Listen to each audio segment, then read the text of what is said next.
So, of course, all guests on ZASLOW Show 2.0 are brought to us by the beer of choice. That is, of course, Johnny Cuba. Johnny Cuba, European roots with a Caribbean soul. Start your day. Maybe you're off today. It's New Year, all right? So you're relaxing a little bit, maybe out by the patio, by the pool, with a German lager in a can, all right? Get yourself a six-pack of Johnny Cuba. You can pick up today at Sedano's, Presidente, Winn-Dixie, Fresco y Mas, and get holiday specials right now. Remember, always drink responsibly. And, of course, Johnny Cuba's mantra, stay tranquilo. And joining us here, courtesy of our pals at Johnny Cuba, Justin Termine, SiriusXM, NBA Radio, the afternoon drive. I listen every day. Everybody knows I listen to NBA Radio throughout the day.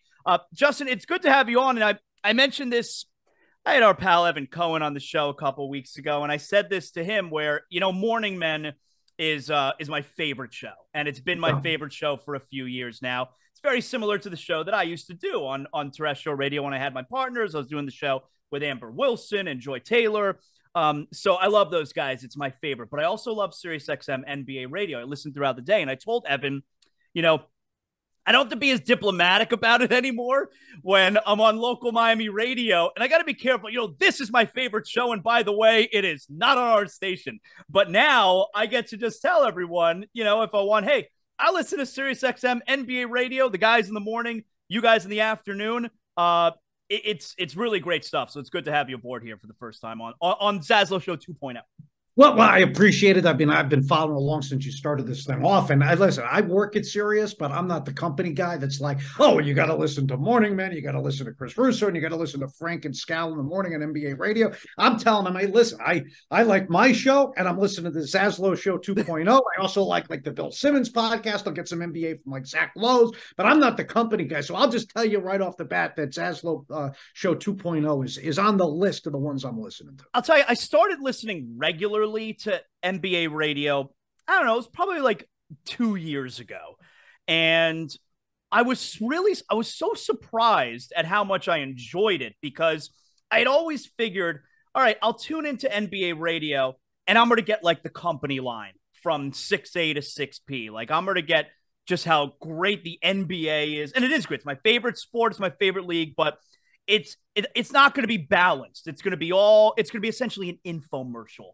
That's what I figured I'd be getting from NBA Radio. And what really drew me into pretty much listening the entire day is I was dead wrong. I mean, I was dead wrong about it. And I love the channel. It's not skewed at all toward telling everyone how the NBA is just the greatest. Yeah, and I got to be honest to you, that was one of my concerns as well, because I got into this industry, one, because I love sports, but two, is to talk about things that I don't think are being talked about anywhere else. And several years ago, we had the first iterations, as well, I'm not even sure if you're familiar with this, probably around 2006, 2007, when I was just getting my feet wet in the industry, and I was working with Rick Barry, I was working with Ala Abdelnaby, and the first iteration of this was under David Stern, and it was run out of Secaucus. And you'd have a situation like Carmelo Anthony's getting into the fist fight, J.R. Smith's involved, Nuggets, I think, in Knicks. And the next day, they're like, all right, you can't talk about it on the air. And It was very company line. Then we came back around 2011, 2012, and we're just given complete freedom. And I don't think I'd be able to last the last decade as I had if I wasn't allowed to touch on, and I give, the league credit for this, for Adam Silver credit for this. If I don't agree with the decision that the commissioner has handed down, I can go at it. If I have an issue with LeBron James tweeting about Deshaun Watson yesterday, I can hit on, the Tuesday show. I can go, what is this guy doing? He's a massive hypocrite, because he's telling us how to live our lives in regards to all these different things and women's rights and athletes' rights. And then he's supporting a guy like this, where he's got an issue with other people that are involved with women in an appropriate way. And I can say that on the air. And I think that makes for a product that, has some credibility. Yeah, it really drew me toward the stage. I'm like, okay, I'm going to get real radio shows here that are centered around the NBA, and it's not going to be skewed. It's not going to be balanced. How long have you been doing the show with Eddie Johnson now? So this is, I think, our 8th or 9th year together. So yeah, we've been doing it for a long time, and there's a lot of good about that. There's some bad, because we talk to each other. Like, I'm not married, he's married, but I'm talking to him, and you've hosted shows with, I'm sure, hosts like every single day over the course of multiple years. Like, I'm talking to this guy more than I talk to anybody else in my life. We don't necessarily see eye to eye on everything, but the good part about it is, like, we can have a massive fight, and we do get into a bunch of massive fights. And then, like, 30 seconds later, we're like laughing about something. And if we both didn't have like that forgetful gene and we held grudges, the show would have never lasted this long, because we get into some doozies. So it's never carried over off the air. Like, you guys, you understand that, hey, we can be mad on the show, but like, it's not personal. Oh no, it has. But the very rare incidents where it'd be like the last segment of the show, because then we we'll hang up and then immediately go do something else where we don't have time to like hash it out. If it happens during the show, we have at least 1 or 2 segments left. We always kind of end on a good note, because we'll have the ability to laugh at ourselves. Like, we'll air each other out during the breaks. We'll come back and like we'll allude to like what we said during the break, which was so inappropriate, but we, and then we kind of get a chuckle out of it. So we're always able to move along. I don't know if that's like some, the characteristic of 2 people that's stable. Maybe it's like, these are 2 people that have a massive issue, but yeah, we were always able to put it in the past. How do you feel, Justin Termine, about when the Heat fan hears your name, you are climbing up the ranks as far as notable Miami Heat haters? Well, see, I disagree with that. I don't have an issue with the Miami Heat fan. I'll tell you who I have an issue with. I have an issue with the way I think the sport is covered by the Heat media. And maybe this is something that'll get me in even more, more vitriol from the Heat fan. But I just view it as like they can do no wrong. And, this Heat culture thing, I think it's like, and no offense, but I think it's like the easiest question to ask in like the entire industry. Especially if you're a national media member, like, get creative. Like, we'll have Kyle Lowry on the show. Kyle, tell us about Heat culture. Eric Spoelstra, tell us about Heat culture. Like, isn't there something like just more, innate or something more in depth that you can ask about the same boring question over and over again? And I really just haven't, like, I'm not going to call out names. You go on ESPN, there's 2 guys located in the Heat media, okay? And one of them I go back and forth with a lot on social media, but they're picking this Miami team to go to the NBA Finals. One of them's got them going to the NBA Finals, and it's right on ESPN.com at the beginning of this year. Another one's got them going to Game 7 of the conference finals against the Milwaukee Bucks. Like, how can you tell me that this roster right now is built to do something like that? I think it's, it's a play-in team. Maybe it's a 6 seed. It's not very well constructed. And I've got a ton of respect for Eric Spoelstra. I think he's the best coach in the game. Him and Nick Nurse. Nurse isn't having a great year. I actually do think Spoelstra is having a good year. I just think the roster that he has been given isn't any good. I feel like, Pat Riley's untouchable down there, where maybe the media is afraid to go after him. So, I mean, I grew up in the Northeast, the Knicks media, the Celtics media, the Sixers media, they'll go at the team. I just feel like they don't do that down in Miami. I feel there's a lot of media members that actually root for the team instead of cover the team. Well, what do you think has happened then from last year to this year? Because I hate the whole, they lost PJ Tucker.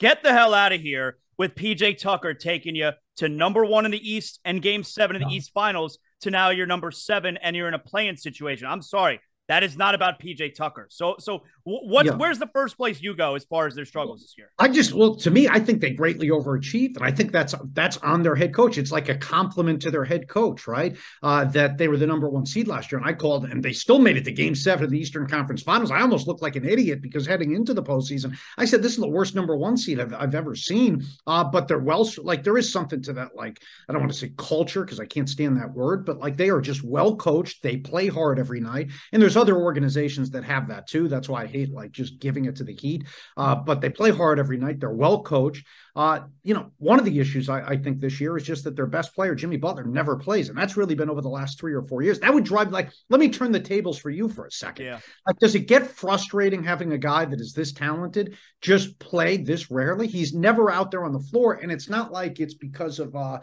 right, you sprain an ankle, you're out for 10 days, then you come back, you play 20 games in a row. Jimmy Butler plays 2 games, and then it's this. It's a stomach bug. He plays 2 games, it's a knee issue. He plays 2 games, it's an ankle. Doesn't that get frustrating? I am extremely frustrated this year about the missing of the games, about Jimmy missing games. Kyle Lowry, I mean, don't even get me started. I can't even talk about Lowry But he's not without getting playing well, aggravated.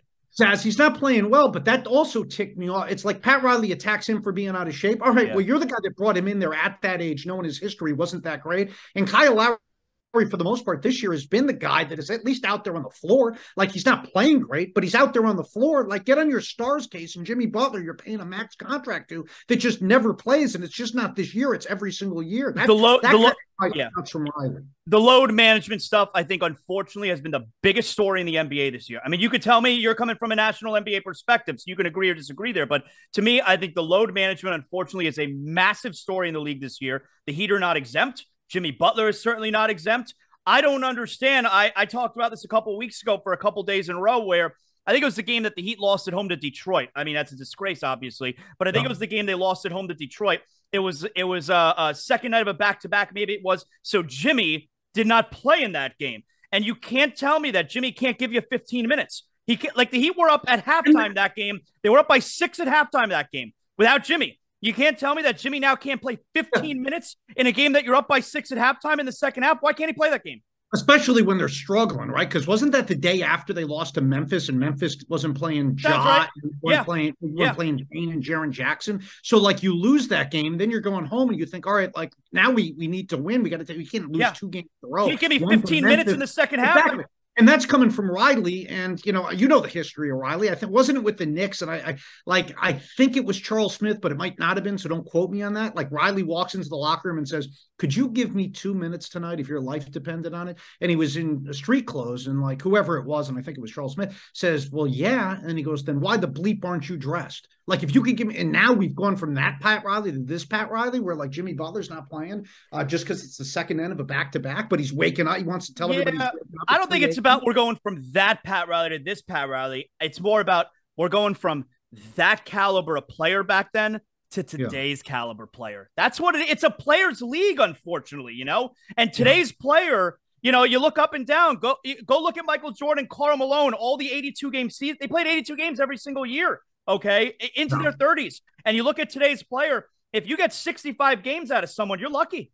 Yeah, I mean, we still do have guys that go out there and play every single night. I mean, credit to Durant, credit to Jason Tatum, to Nikola Jokic. Giannis, I mean, those plays. are guys that are going out there all the time. Now, it gets overshadowed by the guys that are sitting because, we'll be live on the air at like 4 to 7 Eastern time. And that's like when these injury report comes out. And we're like, looking, Jimmy Butler's not playing again. Kawhi Leonard's not playing again. And that's where it ticks you off. But in the Jimmy Butler, I think one of the reasons, and Eddie annoys him too, Eddie Johnson, my co-host, is that, Butler talks a tough game, right? It's like, I wake up at 3 a.m., I'm the lead. Well, if you're the leader, you got to get like Jalen Brunson. Now, Brunson's missed a couple of games recently here for the Knicks, but Brunson was playing after he tweaked his ankle. And, for, I think 4 or 5 games, and he's like, I need to send a message that it's not okay to miss games, and I can go out there and fight. And if you're the leader, okay, if you're Duncan Robinson and you miss a game, okay, big deal. You're not the leader. But if you're Jimmy Butler and you're missing games, that's sending a message to the rest of the roster. Yeah, it's the players to me, I love the story how back in 96, 97, when the Heat, which was really their first year of being like, Heat culture, championship contending type team. It was Riley's second year. And that year, in the middle of the season, they traded for Jamal Mashburn. So now you got Hardaway, you got Mourning, you got Jamal Mashburn. And the very first practice that Mashburn had with the team coming from Dallas, and those Mavericks teams were the worst, okay? Yeah. And Mourning and Hardaway put on the toughest practice possible because they had to show Jamal Mashburn, hey, listen, this is the way we do things here, all right? We are very tough, and we take this really serious. And I love that story. Back then, Tim Hardaway and Alonzo Mourning, they're not going to stand for guys doing load management. And now today, it's just everyone's got a red. The NBA player, Justin, they love 2 things more than anything else: complaining and not playing. It's very aggravating to me. It's a status thing, too. It's like, I'm good enough to rest. And I think that's where a lot of it comes from. Why don't reserves, like Duncan Robinson and Max Strus, they do more cardio, they do more running than any player on the floor because they're running around screens trying to get open for threes. Why don't they have load management days? They don't need Yeah, well, rest. I mean, look at Mikal Bridges. Mikal Bridges is yet to miss a game in his college career, his NBA career, and Mikal Bridges would be the one guy that you go, all right, they've played deep into the postseason a couple of times. Mikal Bridges is actually, busting his ass on both sides of the ball. It's not like Mikal Bridges is going out there, busting his rear end on offense and then resting on defense. Like he's playing hard the whole game because he's playing hard on both ends, and he's still going out there and playing every single game. So what do we do about it? Because I hate it from a fan perspective. Like, most teams, including the Heat, they have tier pricing. If you're playing the team that's got the superstar player, those tickets are more expensive. And what happens? I'm on my way to the game. I find out that guy's resting tonight. So what do we do about it? Yeah, well, so a couple of things. One is I hate like incentivizing the regular because you're getting paid in some cases like $100+ million. So that should be incentive enough, right, to go out there and bust your rear end. And the other thing is like it might just be a societal thing where we've now like the cat's out of the bag. It's a slippery slope, and we can never put it back in the box, right? Where you're just like, all right, well, this is society. It's just not the NBA. It's how the world works. With people, not having the pride to go out there and do their job every day. Whereas back in the day, guys had pride, and playing all 82 games. But if we're going to incentivize it, and like I saw the trophy the other day for the regular season, which they just unveiled, like the new award. End of the year, we're going to give out a trophy for the best record. Like, I don't know, maybe treat that like it's the championship. It might take time to get there. I don't know if the fans will buy in. I don't know if I'll buy in, but like having the best record at the end of the regular season matter where you get like a massive bonus for everybody on the team. You hang a banner. But that's just one suggestion. I really don't know how you fix it. But yeah, it's frustrating. I mean, I wanted to go out to a Suns Clippers game here a couple of weeks ago, and everybody was resting on both sides. I'm like, why am I getting? And I have to, I get a press pass, so at least I can go like, all right, I'm not spending any money, or I don't have to go. I'm not taking like a family. Imagine like being a family that purchases, those tickets. It's not acceptable. I'll tell you what I think started it, and this wasn't, they didn't expect this to end up happening, and it's a business, it's money, and so it is what it is. They never should have changed the first round from 5 games to 7. In a 5-game series, anything can happen. The higher seeds are important. If you're the 2 seed or the 3 seed in a 7-game series, doesn't matter. In a 7-game series, you'll beat the number 6 or the number 7. Doesn't matter which one. But if it's a 5-game series, it matters who you're playing in that first round. That's a good suggestion. The other thing that Eddie and I have bounced around, and I think they tried this in the WNBA or the G League, but is the higher seed gets to pick their opponent in the first round, right? So, for example, like Miami right now is a play-in team, right? Yeah. So they could end up being like facing the 1 or the 2 seed. If you're Boston or Brooklyn, like as much as I dislike the Heat roster right now, you probably want to avoid them. Yeah, you don't want to face Eric Spoelstra in the first round. And Miami always plays Boston well. We know that, right? They did it in the regular season this year where they won the overtime game right after Jimmy came back. But you'd rather face an inexperienced Knicks team. You'd rather face, the Atlanta Hawks where, Trae Young, doesn't play any defense, the Washington Wizards. You'd rather face the Indiana Pacers, who are right now the 6 seed. So Boston is the 1 seed. They get to pick their first round opponent. So they want to avoid the Heat. They'll pick the Pacers, even though the Pacers are a higher seed. Brooklyn's the 2 seed. They also don't want to face the Heat. So, maybe they'll pick the Hawks. Then you've got the Bucks are the 3rd seed. Maybe then they'll pick the Heat just because they're not going to want to face the Philadelphia 76ers. And then the Cavaliers are stuck with the Sixers because they're the only team left. But I like doing that where you allow the highest seeds to pick their first round opponents. And that way it incentivizes maybe to finish with a better regular season record as well. I'll get back to the Eastern Conference, but how cool is the Western Conference this year? Like, you look at the top 6 teams, the teams that are guaranteed playoff spots right now: Denver, Memphis, New Orleans, Dallas, LA Clippers, and Sacramento. That's fun as hell, man. Who had those 6 teams? Awesome. I know like the NBA when we're growing up is all dominated by the superpowers, right? When I was a kid, it was the Lakers and the Celtics, then the Chicago, and then you had the opportunity to see it there with the Heat for a while when LeBron was down there, and then it was Golden State. I like it so much better like this. When I tell people like, oh, I work for the NBA, like one of the criticisms from somebody who's not necessarily a fan will be like, well, you always know who's going to win, right? At the end of well, you have no clue this year. Honestly, you could tell me like 8 different teams could win. Like Golden State's the 9th seed right now.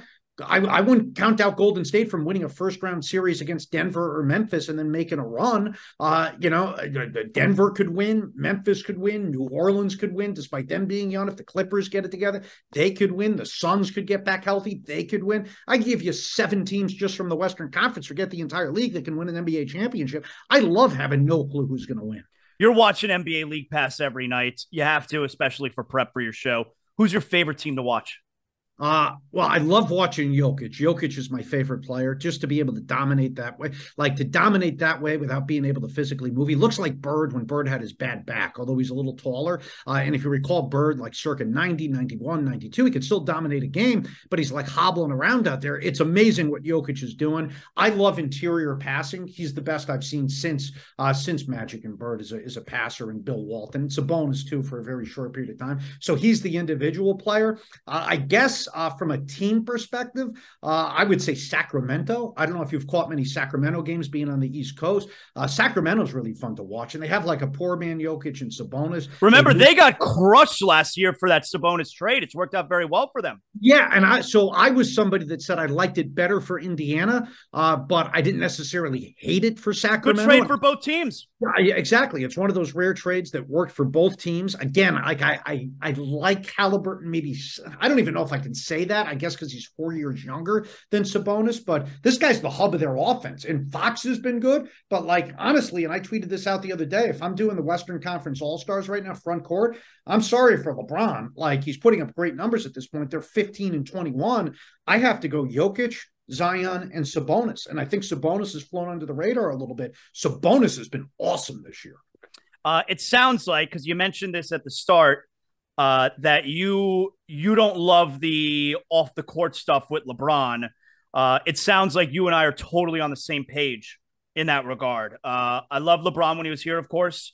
Yeah. I'm not stupid. I'd be an ingrate if I didn't appreciate LeBron. It was a major boost in my career, LeBron being here. But the guy that he's become, or maybe the guy that he's showing that he is since he left Miami, I don't like the off the court stuff. It really bothers me. Yeah, so I have no issue with anybody who takes stances on anything. Just be consistent. Like if I'm going to tell you to do something, then I better do the same thing myself. Or if I'm going to have an issue with one guy doing something, then I have to have an issue with both people doing something. When he's got different rules for different people, and he's also, I guess, capitalizing, off-selling this idea that I care about all these different people, and that's part of his of what he sells. Like I'm pushing that to sell shirts that say more than an athlete, or I'm getting all these commercials and they're selling me as a family man, as a good guy.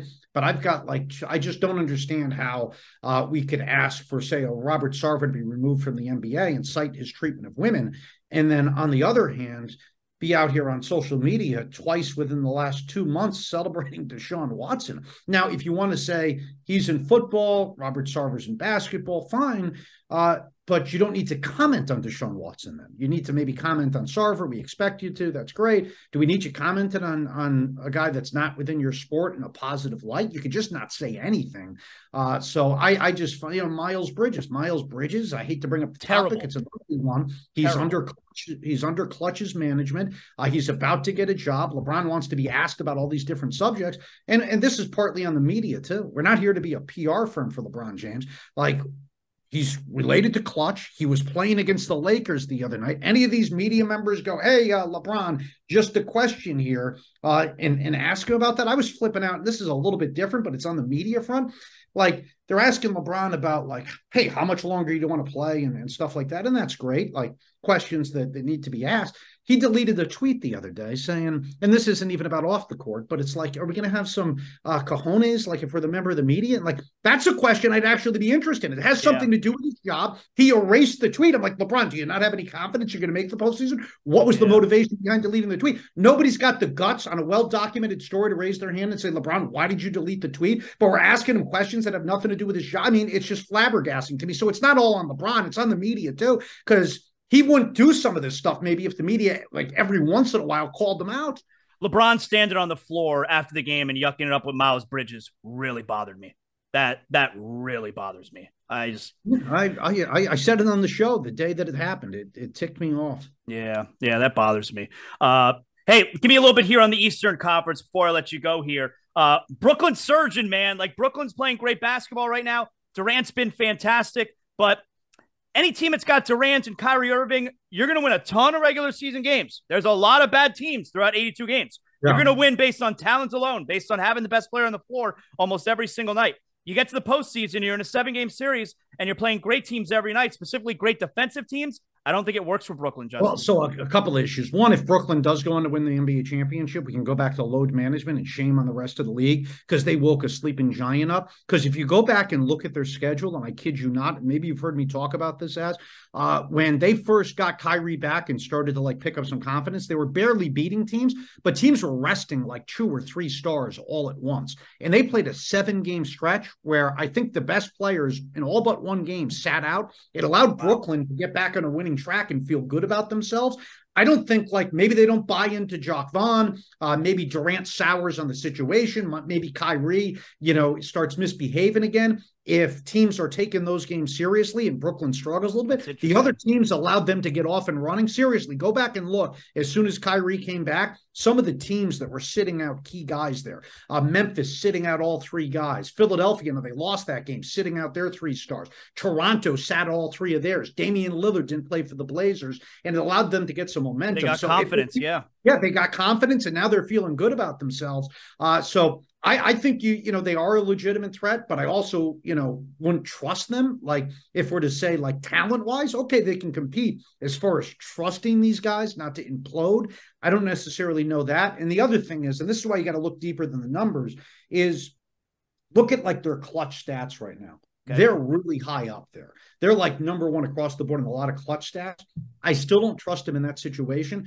And John Hollinger wrote about this on The Athletic the other day, is they play my turn, your turn down the stretch where other teams will move the basket, like Miami. Miami, like they're not that good of a team, but at least they're well structured. Well, that was a problem with the Heat back in 2011, 2012, the my turn, your turn. Exactly. So they'll get into like they're ultra talented, but sometimes they rely on that too much. You saw it at the end of the Celtics game last year, right? Where Kyrie was playing really good in game 1. How did Boston win that game? Boston won that game where Kyrie dribbled like he was Curly Neal, right? Couldn't find anything. They weren't moving the basketball. And then Kyrie, like, if you remember the play, I'm not sure if you do, he kicks it out to Durant 30 feet from the hoop with a guy draped all over him because it was just Kyrie. I'm going to see what I can do one-on-one. He kicks it out to Durant. I'm going to shoot a 3. Boston gets the ball the other end. I think 4 or 5 guys touched it. It went from Jaylen Brown to Marcus Smart to Jason Tatum. That's a great possession, I remember.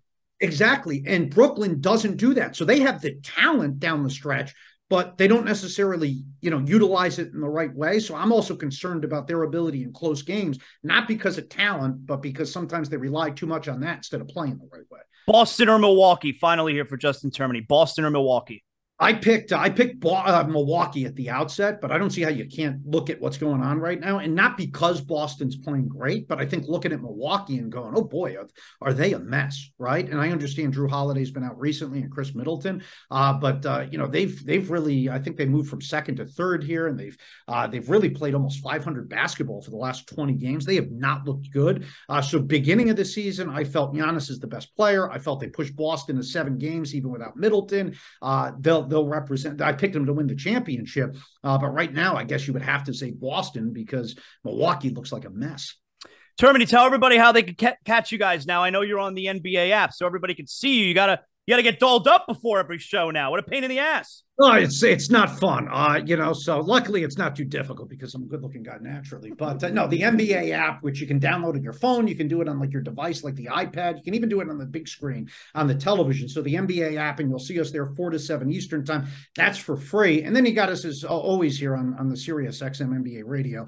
That's channel 86. So yeah, you can find us in a bunch of different ways. Great job, Justin. This was fun, man. I appreciate it. I like being able to do it via Zoom. It's so easy. We can see each other now.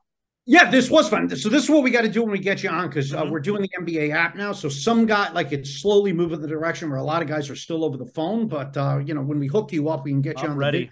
So you can see Eddie and I as we're, as we're talking. I'm ready. Thanks a lot, Justin. I appreciate it, man. Be good. Happy New Year. All right, Zaz, same thing. Appreciate it, buddy.